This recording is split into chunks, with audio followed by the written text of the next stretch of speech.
Are you ready to be excited? I know I'm excited. Welcome to the Superpilotish channel. My name is Graham Wilson, and today in my basement, I'm going to be talking about the wonderful world of middle management. Woo! Yeah, it's exciting, really exciting. But anyways, hey, welcome to the show. I came up with this idea of Middle Management Monday, and it's kind of like I always have trouble finding different topics for the show. So I was thinking, well, I could make it like Machinist Monday. I used to be a machinist, but I guess technically I still am. I got my papers for it. I was like, middle management, and I don't know. We'll throw it out there because I on the weekend I kind of had a nice compliment from somebody that thought back when I was in middle management that I did a good job. So I thought, yeah, I think I did do a pretty good job. So hey, Shecky, and hey, Nefarious. So let's talk management. Middle management, the most exciting management there can be. uh, let's laugh so we don't cry. But anyways, as part of the super pilotish show, I always like to do some kind of a show and tell, and so I was digging around, and a little while ago I bought this book here. Okay, this is a classic management book. Okay, Dale Carnegie, How to Win Friends and Influence People. But this is an updated version for the digital age. So I read years ago. I was told that I was going to become a foreman at this one machine shop, and they basically kind of lied to me. So I was like, okay. I went to this used bookstore, and I saw How to Win Friends and Influence People, and that's kind of like a really I guess it's kind of like a staple of any type of management training or anything like that. I know when I went to Sioux College, it was mandatory reading for the people that were taking, I think it was natural resources, something like that. It's basically training so that you could become a what do you call them? Conservation officer, which is basically like being a cop, except you're protecting the moose and stuff like that. So I knew it was on their reading list, and I saw this in a used bookstore years ago, and I bought it and read it. And I was like, oh yeah, that makes sense. And then I don't know, for some reason, it just kind of I saw that the in the digital age was added to this. So this book was done in 2011. So they're talking a lot about Facebook, and it is updated, email communication, stuff like that, which you'll find if you are in middle management. You're going to be doing a whole bunch of emailing, spreadsheets, yeah, emails, woo, fun stuff. This would be if you are going to be a middle manager, or in middle management. Yep, definitely got to do this. Just lots and lots of good tips in there. But as part of my Middle Management Monday show, like there's a lot of books out there that will say, like even this one here too, they'll give you, oh, we did a study on this and the statistics show this and da da da da da. But and here's how this person did it. But a lot of times you don't get if you're looking for information, you'll be like, oh, that's nice information. Now what do I do? So what I want my Middle Management Monday to be is something that you, as a middle manager, can go out and experiment right away and see fantastic results. So I don't know, maybe better results, or maybe it's something you do already, and I will concur with your expert advice. What is the Middle Management Monday tip? Here we go. I got my little whiteboard over here. Even got some new markers. I got a 4-pack of these not dollar store markers, but just kind of no name from Staples. Okay, Middle Management Monday tip. Believe it or not, please and thank you. When was the last time you had a boss say to you, oh, good job, thanks. Can I get you to do this for me, please? Go do that. Do that. What? That's late. and then they walk away. So, but when I was in charge of a few people, I used to be a chief flight instructor, and so I had different instructors that I was in charge of supervising. And technically I did have the power to hire and fire. So that's something that you got to kind of that's new. If you ever get into management, the power to hire and fire, that kind of messes with your head a little bit. And but you can handle it. And oh, hi Wrench, see you in here. Must have been yelling too much. My voice is a little hoarse. Okay, please and thank you. But in the way you want to be sincere about it, though. Like, you can tell when someone's being fake, like in that, what was that movie, Office Space? The guy with the coffee cup. Yeah, I'm gonna need you to go ahead and do this. Okay, thanks. Like, okay, that's fake. But we'll say I'm gonna add a little asterisk on here to be creative about your please and thank yous. Creative. So so be creative about your please and thank yous. There's the English language is a wonderful tool to get various nuance and satire, and you can do a lot with your voice and thinking about interesting ways of asking someone to do something. Now, the weird thing about being in middle management is that, like, you could tell them, okay, the worst example would be like, do this or you're fired. Well, they'll do it, but they'll hate you, and then they'll start like stealing stuff and talking bad about you behind your back. And then next thing you know, you get a bad reputation. And like, I know here in Windsor, there's one machine shop in particular that has like the worst reputation of all the machine shops. And anybody says anything like, oh yeah, I might get a job at this place. Oh yeah, I know a guy that worked there, man. They're jerks. It's like you know and I've heard this like for years, and I just heard it like was it last summer? Same thing.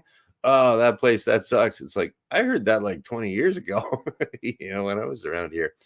So yeah, and that machine shop can't get any good employees. The word's out. You're like, and why is it? Probably if they had a little bit better. Well, I mean, everything all comes from. They always say crap rolls downhill, right? So it's probably from the owner down to the middle management, foreman, stuff like that. And it's just, that's the way that goes. But on the other hand, if you have a good machine shop and people say, "Oh yeah, it's a great place to work," the tooling is awesome, machines are great, it's pretty cool, got a flexible schedule. Oh, really? Oh, yeah, yeah. And then that way you can start attracting the good talent, and and all the bums go work for the other rotten company. And who makes more money? Someone and is a who makes more money and who has a better time at work, somewhere where it's pleasant or somewhere where it's miserable and inefficient. It's pretty cut and dried how that works. So like I always like to do when I became a boss for the very first time, middle management, I had worked at many, many different machine shops before becoming a chief flight instructor. So I had lots of bosses, lots of foremen, stuff like that. And some of them were, a few were pretty good. That was pretty impressive. And I kind of took a little nugget of, okay, that guy was pretty good. I'm going to do what he did. And then the other ones were like miserable and stupid. It's okay. I'm not going to do what that guy did. So, and that kind of created my style of middle management. So, yeah. And I working in a machine shop, I never got any compliments on my work. Like, you talk to any machinist, no one says good job. No one says thank you. Like, in years, they won't do that. It's just the nature of the business. And I don't know, maybe even in the military, it might be like that. Could be because it's all kind of like an all male, basically an all male environment where I don't know. People are a little bit more rough around the edges. Construction maybe might be like that a bit. So yeah. So the creative please and thank yous. I'll just give you an example for when I was working there at the airport. And so at night, this time of year, it starts to get frosty, and the plane stayed outside, and we put these wing covers on them. It's basically just kind of like great big huge sheets of nylon that you can kind of bungee on over top of the wings so that the frost doesn't build up in the morning. You just take them off, and there's no frost on the wings. You're safe to fly. So it's always a pain in the butt putting those things out because it's dark, it's cold, and it's like at a certain time, at a certain temperature, etc., etc. We got to go out there and do this, and no one likes doing it. So what I would do is I kind of figured it out eventually that, like, okay, I'll just go out there and do that myself. That's another thing that they don't tell you about middle management. It's like 50% more work for 10% more pay, something like that. But yeah, but I made the schedule too, so I could kind of schedule myself on and off as I needed. That was cool. And then yeah, so I go out and put on the wing covers, but now I have to get the guys to help me out. So what I could do, my creative please was like, I forget, was that at 5 degrees Celsius or 3 degrees Celsius that we got to put the wing covers on? Now, of course, I knew it was 5, but but this way we'll get I'm kind of training the instructors to look for where the rules are in the book. Where is it? Oh, okay. That's aviation always has like standard operating procedures, which is great for if you're a boss, because you can say, oh yeah, I forget. What's that procedure say? Oh yeah, da da da. Okay, yeah, it is 5. Well, what's this? Oh, it's gonna go down to 0 tonight. It's gonna be freezing. All right. Well, looks like we got to put on the wing covers. Then I'd go out there first, and then usually if you get like a pretty good rapport with your employees, they'll be like, "Oh, you need a hand with that, Graham? Yeah, that'd be great. Thanks." There you go. And then I didn't have to say, please put on the wing covers. Is like people kind of want to, if you're not a jerk, people want to help you out. So I guess that's kind of one way of being creative about getting people to do things without actually ordering them and barking out orders and stuff like that. Now, I guess if you're in the military or something, you could just order people to do whatever you want. Get over here, do that ref, and then, well, you do what your superior ranking guy says. Otherwise, you go to jail. So, yeah, you got to do that. So, and then for saying thank you, don't necessarily say, okay, you're going to be a creative. You're going to be creative about your please and thank you. If you actually say, thank you for doing such a great job, like you could, it almost becomes kind of a joke if you say it like that. And even if you say it in a joking way, that's creative. And you still said it, and people will laugh, ha ha ha ha. Well, but the boss still said thanks. So that's a neat way of doing it, to be creative. And just like, and don't do it always the same way, like that guy in Office Space. Okay, great, thanks. Like that's not sincere. It's like, it's just kind of that weird corporate speak. And I don't know. You kind of want to be a little bit more authentic about your thanks, because I mean, if you figure about it, if all your workers are doing a really great job, that makes your job easier. You don't have to. Makes my job easier if everyone's having a good time doing their job, right? So less work for me, cool, and less disciplining that has to happen, and whatever, or instruction. So that is my one little tip for Monday, my middle management Monday tip, first episode of many, and I'll be giving more and more tips. Okay, so today is just basically please and thank you, and be creative about it. So the what else we got here? That's pretty much all I got for you. And that's another thing too about with my because I can't really come up with I don't know, topics all the time. So if you notice, I will be kind of pulling stuff from this book along the way because it's kind of like the gold standard for any type of new management, and lots of good advice in there. And so if I get stuck, I'll be like, okay, turn to Psalms, page 75. In the beginning, there was, oh, that's Genesis, right? I don't know. Anyways, so yeah, I'll be cheating off of that, but I'll always give it credit where credit is due. That please and thank you being creative. That's all mine. So that's a super pilotish special. Okay, and let's see if we got any. See if we got any questions or anything like that. We got a few of the regular gang in here. Nice to see you. Okay, what else we got here? Okay.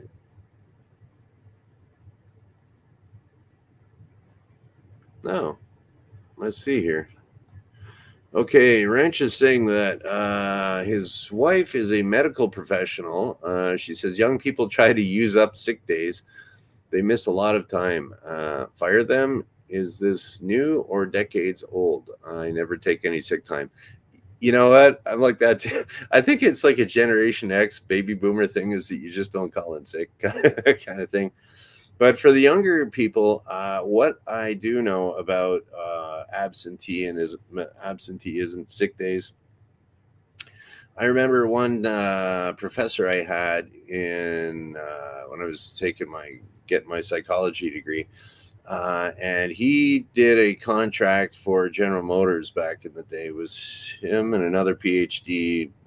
They kind of did a study about information, and like General Motors was losing a bunch of money, and they were just like saying, how are we losing all this money? So they got some different psychologists and different people to go in there, and you can back this up with pretty much any old Google search here, is that if people are missing a lot of time, that's a symptom of they're not happy at the job. So the largest indicator of employee dissatisfaction is absenteeism, and like that is well documented, and that's what this professor told me back to the class back then. And yeah, I could kind of see that. I found that myself. It was just like, I hate working at this shop. I'm gonna blow off a Friday. I don't care if they fire me. It sucks, right? So so I would say, as far as the any type of using up sick days, that would be, they're not too happy at their job. But the thing is, younger people, that's a different generation too. They were raised by helicopter parents, a lot of them. They were always special and perfect, and there was even, and like, I don't know if that's a true thing or not, where everyone gets awards or something. Everyone gets a trophy. Like, I remember when I was a kid in grade 3, I had this real bitch of a teacher. She was horrible. And they gave out, it was like some kind of ribbon day or something. And you go out and you go run around, do different events, and who can run the fastest. It was basically just a way to, like, the way to reward the most athletic kids in the school with, like, I'm number one. Yeah, okay, because you failed a grade and you're a year older than me. So there you go. Of course you can run faster than me. But I didn't really care about that stuff. So everyone got it like a participation ribbon. And it was like, I was so proud of myself. It was like everyone got I got this purple participation ribbon, and I'm like, I don't care. I don't want this garbage. And then but you were forced to wear the ribbon. You have to wear the ribbon to show where you are in the hierarchy of athleticism at the school, right? So when the teacher gave it to me, I was like, oh, so this is my ribbon, right? Yeah, you earned it by participating. And I was like, oh, so I can do anything I want with it? Well, yes. I went, okay, rip. She sent me to the office for having a bad attitude. Oh, well, she said I could do whatever I wanted with it. So anyways, yeah. I hope she had a good time with her cats. But so I would say, if you're going to be firing whether to fire younger employees that are missing a lot of time, It would depend. I would say probably looking at like a deeper issue of like what's wrong with the job. Maybe you got a bad middle manager that's making them miserable. Maybe, but people are lazy too. They just don't want to work. So, and it's tricky too if you're going to be firing people now because there's just, yeah, like I was talking to a buddy of mine, and yeah, you can't find any young people that want to work. So they kind of have the upper hand right now. Which I wish I had that back when I was younger. So, yeah, I would say it is a new phenomenon there, Wrench, that people are blowing off work. But the people that were working for me, they always had a good time, and they were working towards moving up and going to the airlines and stuff. So I never had a problem with anyone ever calling in sick too much or doing a bad job. They were all just eager and ready to go for Gen millennials that worked for me or Gen Z or whoever. So I would think probably it's a bad place to work. That's my guess. What else we got here? Oh, here we go. Okay, what's the best way to attract machinists? Clean, quietish place, money, caring boss, new machines. Yeah. So if I was gonna be considering going into a machine shop now, like the way that actually my neighbor Travis there, he got a job working at this shop. He's telling me about it. I'm like, what? They actually treat you well? No way. Yeah, they were well, okay, here we go. This is what I found when I was a machinist. The best foreman that I had, he knew how to run every machine in the shop. So if you ever had any questions, you could go right to the boss. He would have the answer. I've worked at other places too, where the boss was an accountant and the boss was someone that worked on a drill press, and he knew nothing about a lathe or nothing about a CNC machine or anything. He just said, work faster. Okay, whatever, drill press, dude. I got a drill press in my garage. Okay, you're nothing special, Mr. Boss. But so best way to attract machinists, I would say, is kind of get the word out there that now this is pie in the sky kind of in a perfect world, which kind of doesn't exist. But the way, yeah, any type of flexible schedule, the place, I myself, I've worked in like absolutely filthy machine shops. Like the air quality makes a big difference. Yeah, kind of cleaner, but it all takes money too. So like the better the machine, the availability of tooling, responsive management, where if you say, and it kind of comes from at machine shops, it comes right from the owner because they put all that money in their pocket. If they're spending it on extra backup tools to keep a job going, that's money that's not going towards gas in their boat. So it's kind of like machine shops are tricky that way. But if it comes right from the owner all the way down with good management, yeah, the cleaner the better. Quietish place would be good, but it's kind of hard to do in a machine shop. Air quality is a big one. Caring boss. Boss doesn't have to be caring per se, but factual and competent and pleasant. That's about it. Yeah, so that if you can ask and a boss that can be open to, like whenever someone would ask me a question because I had more experience than them, I would say try this and this and this and this, and then they'd leave, and I'd say, oh yeah, well, thanks for asking me a question, man. That's my job. I'm here to answer your questions. Thanks for asking it. And they would, oh, I got good positive feedback from asking the boss a question. I didn't say, just figure it out, get out of my office. Then they'll never ask you a question. And then you're doing paperwork because you got wrecked airplanes. So you want to have that, or if it's a machine shop, a wrecked machine. So yeah, so basically throw a whole bunch of money at it, and yeah, nothing a whole bunch of money can't solve with good management. Pie in the sky. Yeah, but that's what I would say. And And the thing is too, it's impossible to find machinists anyways. Like probably what I would do is if I was looking for machinists now, I'd be like scooping them out of high schools. All right, who's got the best math scores around here and they don't want to go to college? All right, you kid, you're hired. Like get over there, drill some holes for me, and something like that. All right. Yes, I would agree. There is a difference between a leader and a boss. You want to be a leader. You want to be a middle management hero if you're going to do that. All right. Dee, dee, dee, dee. Oh, what do we got here? Yeah, that's right, Wrench. I forgot. Yeah, your Wrench. He volunteers to oversee like a robotics team, and you have to do more suggesting and getting team leaders to do the ordering around. Also, I never work on the robot.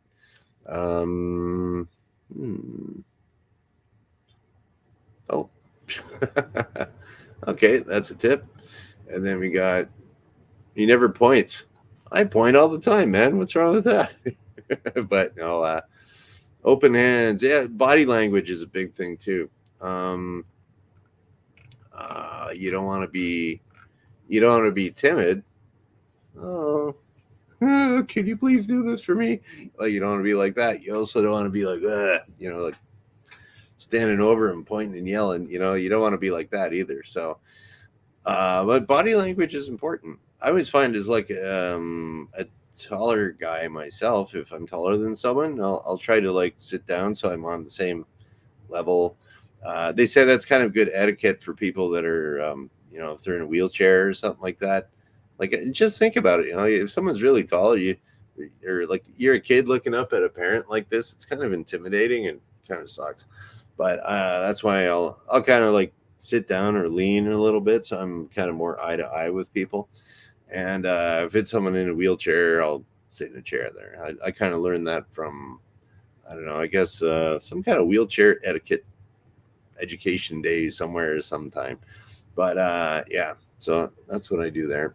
It's just kind of body language is just being considerate of the other person, showing a little empathy. Like, okay, if I was like that person, I wouldn't want someone being in my face. Like that's actually aggressive. Like you start pointing like this, then it becomes a fist, and then whatever.